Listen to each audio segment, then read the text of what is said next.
Hello नमस्कार दोस्तों, आप सभी कैसे हैं? आशा करता हूँ सब बढ़िया होंगे। तो दोस्तों आरआरबी एनटीपीसी का जो 5 और 6 जून को जो इनका पेपर है वो देने जा रहे हैं। उनको दूर दूर सेंटर है तो एक दिन पहले निकल चुक जाएंगे वो। तो उनके लिए मैं बता दूं, लास्ट टाइम पे सारे स्टूडेंट के कमेंट ये आ रहे हैं कि मेरा जो मॉक मैं पहले दे रहा था इस टाइम मॉक में कम नंबर आ रहे हैं। मैं उनको बता दूं, जिस भी प्लेटफॉर्म पर आप मॉक दे रहे हैं या जो नए नए प्लेटफॉर्म है RW है या और कहीं से भी प्लेटफॉर्म पे मॉक दे रहे हैं, तो वो आपकी टाइमिंग को सही करने के लिए, आपके जो डर को खत्म करने के लिए वो मॉक थोड़ा हार्ड दे रहे हैं। तो उन मॉक से ऐसा ना सोचें कि आपके कम नंबर आ रहे हैं। माइंड पे ये गलतफहमी ना बिठा के चलें कि यहाँ मतलब आपके कम नंबर आ रहे हैं और वहाँ पर मतलब स्कोर अच्छा नहीं होगा। वहाँ यहाँ जो पेपर वो बना के दे रहे हैं आपको, जितना जो हार्ड पेपर बना रहे हैं उससे वहां पर काफी आसान पेपर मिलेगा आपको देखने को। तो आपको ये नहीं सोचना है कि वहां मेरे नंबर कम आएंगे।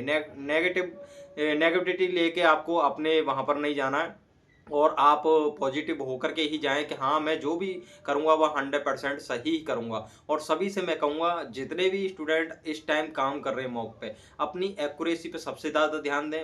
नंबर पे ध्यान ना दें कि मेरे 50 नंबर आ रहे हैं कि 60 आ रहे हैं। आपको ये देखना है कि मैं एक्यूरेसी कितनी कर पा रहा हूँ। अगर आपने एक्यूरेसी सही की तो आपको जो नॉर्मलाइजेशन है उसमें बहुत ज़्यादा फायदा मिलेगा। और ऐसा मानते हैं कि काफ़ी स्टूडेंटों को ऐसा बताया गया है कि नॉर्मलाइजेशन उनको ही मिलता है जिनके मतलब जो किसी भी तौर पे दे सकते हैं। ऐसा उनका कोई फॉर्मूले का कुछ नहीं पता है। मैं कहता हूं कि जिनका एक्यूरेसी सही होती है उनको थोड़ा बहुत एक्स्ट्रा नॉर्मलाइजेशन मिल जाता है, ऐसा मेरा मानना है। मैंने काफ़ी स्टूडेंटों का देखा भी है, पिछली भर्ती हुई थी रेलवे की, उसमें भी देखा था कि ऐसा उनको उन्हीं को फायदा मिला था जिनकी एक्यूरेसी बहुत अच्छी थी।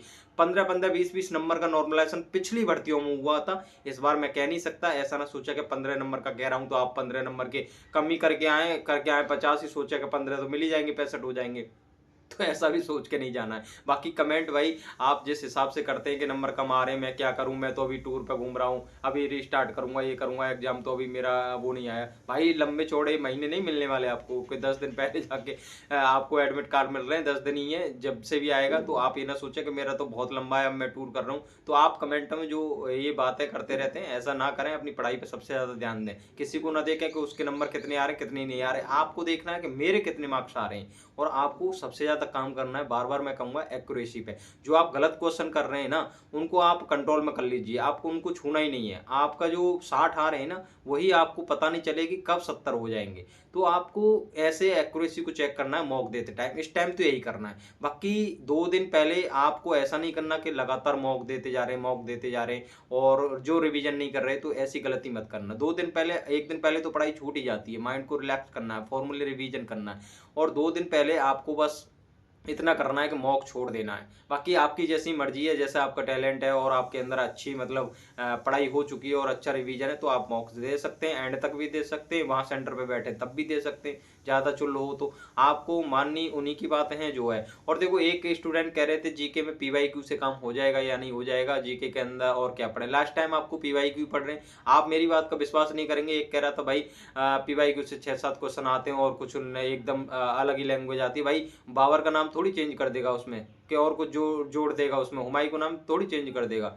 तो ऐसा नहीं है कि वहां जीके चेंज आएगी, PYQ के बेस पे ही धरी जाती है। और PYQ के हिसाब से आपको क्वेश्चनों में 10 क्वेश्चन भी मिल गए तो आपके लिए बहुत बड़ी बात है ना। 40 में से 10 मिल गए, 10 और कहीं से मिल जाएंगे, आपने जो पढ़ा होगा डीप से।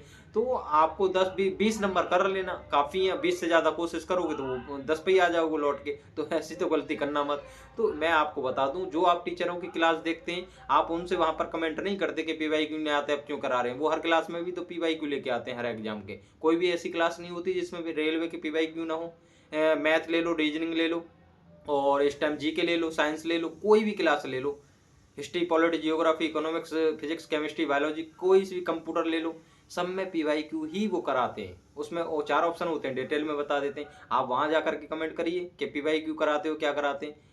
वो आपको मार्केटिंग बहुत अच्छी बता देते, 12 घंटे की मैराथन चिपका देते हैं आपको, उन्हें देखना होता है और माइंड को एकदम ऐसी तैसी कर लेनी होती है, फिर एग्जाम में जाते हैं तो कुछ नहीं होता है। तो ऐसी सारी गलतियां आप ना करें। मैं लगातार पीछे की वीडियो में और अब भी समझाता रहा हूँ कि ये बात आपके माइंड में बैठ जाए कि बुक के बिना हमारा सिलेक्शन कभी नहीं हो सकता, वीडियो से तो कभी नहीं होगा, इतनी मेरी गारंटी है। मॉक इसलिए देने हैं आपको कि सेक्शनल मॉक ही देने, क्योंकि फुल मॉक टेस्ट तब दे सकते हैं आपके पास रिवीजन अच्छा हो गया है तब। और नहीं, मैथ और रीजनिंग में आपको एक्यूरेसी संभालनी है, टाइमिंग को मैनेज करना है जितना भी कर सकते हैं। और लास्ट टाइम मैं सभी से कहूँगा, जितने भी आपने मैथ में पढ़ रखा है वो चैप्टर है, आपको उनसे बार बार गो थ्रू हो जाना है, कि जो आपने सर्किल किया होगा, जितने भी हाईलाइट क्वेश्चन होंगे कि मुझसे नहीं हुआ था, उन क्वेश्चनों को बार बार नज़र से देखते हुए जाना है कि ये इसमें क्या मेथड लग रहा था, क्या नहीं लग रहा था। मेंसुरेशन हो गया, ट्रिग्नोमेट्री हो गई, अलजेब्रा हो गया, एवरेज वगैरह के कुछ कॉन्सेप्ट ट्रिक वगैरह होती हैं, अर्थमेटिक में सारे सीआई वगैरह के, जो कि फॉर्मूले के बेस से भी कभी रेट भी निकालना पड़ता है, टाइम भी निकालना पड़ता है। तो इन सब फॉर्मूलों को आपको बार बार पढ़ के जाना है। और मैं बार बार कहूँगा, मेंसुरेशन के जितने फॉर्मूले मैंने टेलीग्राम पर दे रखे हैं उनको जाके देख जाएं, ज्वाइन कर लें, उसको डाउनलोड करके एक एक फॉर्मूले को कम से कम 6-7 बार अपने हाथ से लिखते हुए जाएं।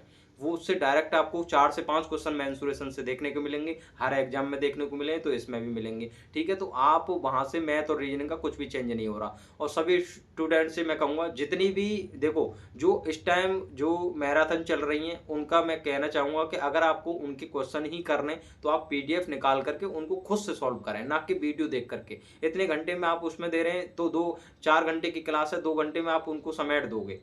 ऐसा नहीं कि 2 की स्पीड पे देखें, वो कुछ समझ में नहीं आएगा, 1 घंटे में उसकी शीट सॉल्व करके आपको खत्म कर देनी है, जितना भी उसमें क्वेश्चन होगा। तो आप उनको खुद से सॉल्व करें, और टाइम भी बचेगा आपका, और उनकी क्लास का मतलब देखनी होती है वो भी रिवीजन हो जाएगा। तो ऐसा कर सकते हैं, जीके की जितनी क्लास सर चल रही है वहाँ पर उनको पीडीएफ को डाउनलोड करें, उनको रिवीजन कर लें अपने आराम से मोबाइल पे, जो भी लैपटॉप है, जो भी चलाते हैं।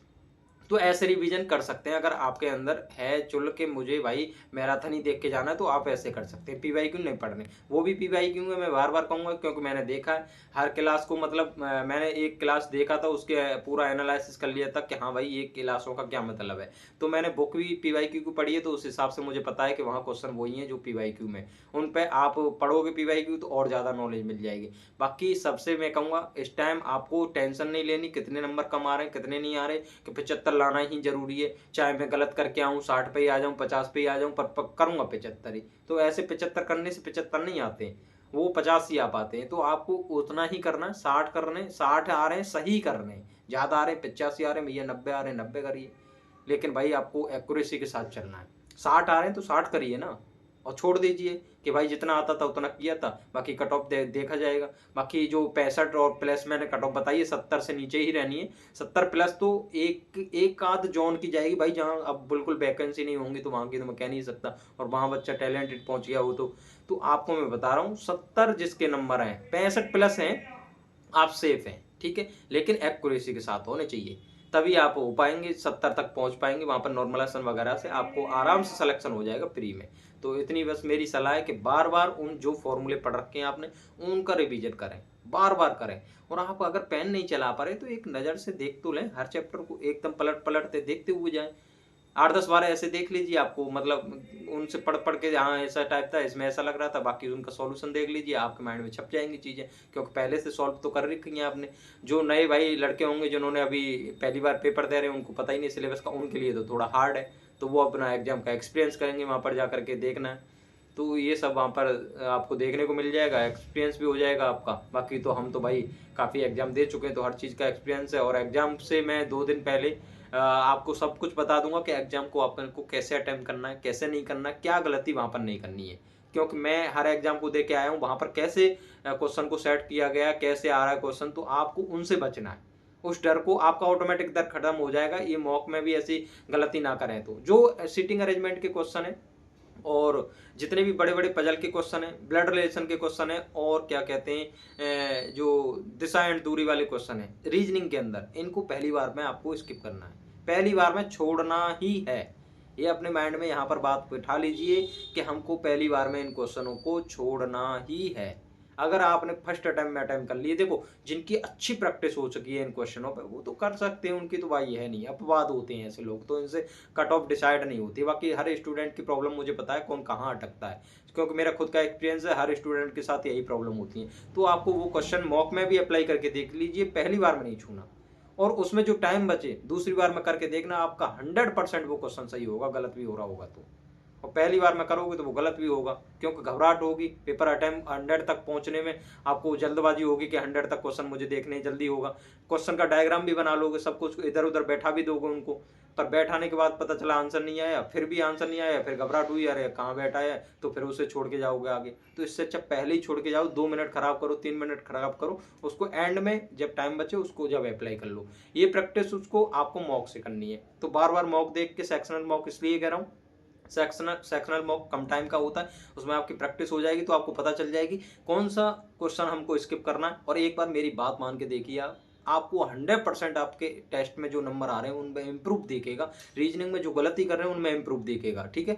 बाकी मैं आपको लगता है कि मैं ऐसा जो गलत बता रहा हूँ, तो एक बार उन टेस्ट पे अप्लाई करके देखिए, रीजनिंग का दें या किसी का भी दें, उन क्वेश्चनों को स्किप करिए जो नहीं आते हैं आपको। बाद में देखिए एकदम वो एकदम हलवा हो जाएगा आपके लिए क्वेश्चन, एकदम सब माइंड एकदम काम करने लगेगा आपका। तो ठीक है, बाकी यही जानकारी देनी थी। बाकी मैं आपको डिमोटिवेट होने नहीं दूंगा, और इसलिए मैं वीडियो बनाता ही नहीं हूँ कि सामने वाला, जितने भी मुझसे लोग जुड़े हुए हैं वो डिमोटिवेट हो। चाहे आपको कोई भी डिमोटिवेट कर रहा है, आपके दोस्त हैं, फैमिली है, रिश्तेदार है, कुछ भी है, मैं मुर्दे को भी जिंदा करना जानता हूँ। ये बात मैं अपने एक्सपीरियंस से कह सकता हूँ कि आपके अंदर पढ़ाई के लिए आग लगा सकता हूँ, मतलब पढ़ाई के लिए जुनून पैदा कर सकता हूँ। उल्टा ना समझ लिया करें, फालतू के कमेंट करते हैं फिर, ठीक है। तो इसके लिए मैं बैठा हूँ, आपको डिमोटिवेट नहीं होने दूंगा, नौकरी के प्रति, बेरोजगार के प्रति और पढ़ाई के प्रति आपके अंदर जुनून भर दूंगा। बाकी मेरे नोट्सों का फायदा लेते रहे, जितने भी नोट्स दिए वो आपके लिए अभी इस टाइम सफिशिएंट है। बाकी मैं सभी नोट्स दे नहीं पाया हूँ, क्योंकि उनमें टाइम लगेगा पीडीएफ बनाने में भी, और इस टाइम आपका एग्जाम है तो ज़्यादा नोट्स देना ठीक भी नहीं है, क्योंकि माइंड डिस्टर्ब हो जाएगा आपका। तो उतने ही नोट्स दिए मैंने जो आपके लिए ठीक है, उनको पढ़ सकें, ठीक है। बाकी आपने तो पहले से मैथ पढ़ रखा है, उनका खुद का रिविजन करें, आने वाले एग्जाम में उनको मैं अच्छे से हर सब्जेक्ट के प्रॉपर, हर सब्जेक्ट के हर चैप्टर के ठक से नोट दूंगा जो आपको आने वाले हैं, क्योंकि 8,000 ही तो सेलेक्ट होने, बाकी 50 लाख में तो सब बाहर ही आने ना, तो उनको भी तो और तैयारी करनी है एग्जाम की। तो आपको पहले ही सोचना चाहिए आपकी कहाँ सीट है कहाँ नहीं है, तो आपकी तैयारी बता देगी, ठीक है। मिलते हैं अगली वीडियो में, नमस्कार, धन्यवाद।